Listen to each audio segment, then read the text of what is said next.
So using the volume formulas to find density or densities is something that you guys probably looked at a lot if you took chemistry or are taking chemistry.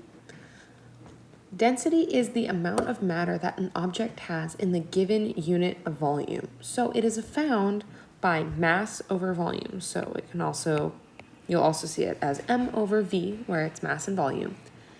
So one thing to be aware of, different materials have different densities. So density can be used to distinguish between materials that look similar. So for example, table salt, just basic regular salt you see on your tables, not like sea salt, and sugar look alike. However, table salt has a density of 2.16 grams per cubic centimeter, while sugar has a density of 1.8 grams per cubic centimeter. So table salt is more dense than regular salt. Another thing to think of is water and oil. Oil has a way heavier density than water. And you guys can see that because they do not combine. You can see that the oil and the water stay separated.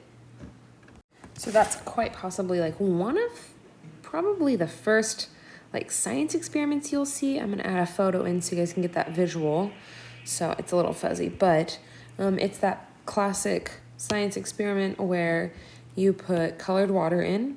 So that's the water, and then, you know, some form of oil, and you'll see that it separates and goes to the top. Also, like, think salad dressing.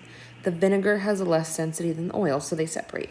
So that's what we're going to be working with and finding and, you know, solving things surrounding that in this first section.